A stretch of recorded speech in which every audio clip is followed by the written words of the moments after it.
मित्रांनो नमस्कार, मी विशाल परदेशी। 2024च्या लोकसभा निवडणुकीनंतर देवेंद्र फडणवीस यांनी पुन्हा एकदा महायुतीला राज्यात सत्ता मिळवून दिली। 2022 मध्ये महायुती सरकार सत्तेत आल्यापासून जवळजवळ 3 वर्षात महाराष्ट्रात त्यांच्या नेतृत्वाखाली सुरू झालेल्या परिवर्तनकारी पायाभूत सुविधा प्रकल्पांमध्ये मोठ्या प्रमाणात वाढ झाली आहे। त्याबद्दल एक मतदार म्हणून, नागरिक म्हणून आपण जाणून घेतलंच पाहिजे।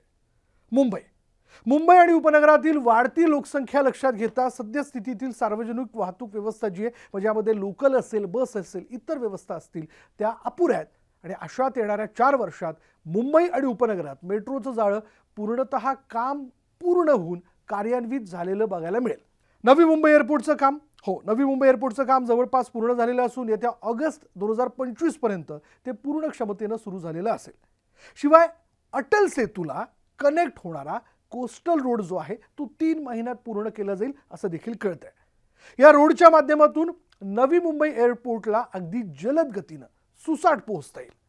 त्यात ठाणे ते Navi Mumbai airport elevated road हा प्रस्तावित आहे। त्या रोडला 4 वर्ष लागतील, तो देखील पूर्ण केला जाणार आहे। तर मुंबई एअरपोर्ट ते नवी मुंबई एअरपोर्ट मेट्रोच्या प्रकल्पाला तिथपर्यंत जाण्याकरता मेट्रोच्या प्रकल्पाला अंदाजे 5 वर्ष लागतील, ज्याला मंजुरी मिळाली आहे। शिवाय नवीन मंत्रालय देखील आपल्याला येणाऱ्या काळात बघायला मिळू शकतं आणि त्याबद्दल मुख्यमंत्री देवेंद्र फडणवीस अधिकाऱ्यांसोबत चर्चा करतात।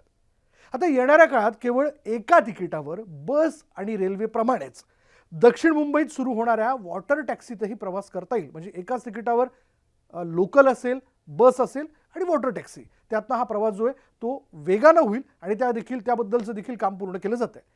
विरार अलिबाग कॉरिडॉर देखील सध्या चर्चेत असून समृद्धीप्रमाणेच भूसंपादन पूर्ण होऊन वेगात त्याचं काम पूर्ण केलं जाईल, ज्यामुळे विरार ते अलिबाग पोहोचण्याचा प्रवास जो आहे तो सहज सोपा असेल।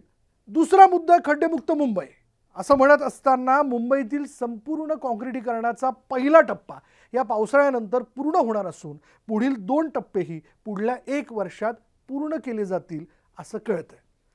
आता वाढवण बंदर हा राज्यातील गेम चेंजर प्रकल्प ठरणार आहे आणि येत्या वर्षभरात त्याचा पहिला टप्पा पूर्ण केला जाईल।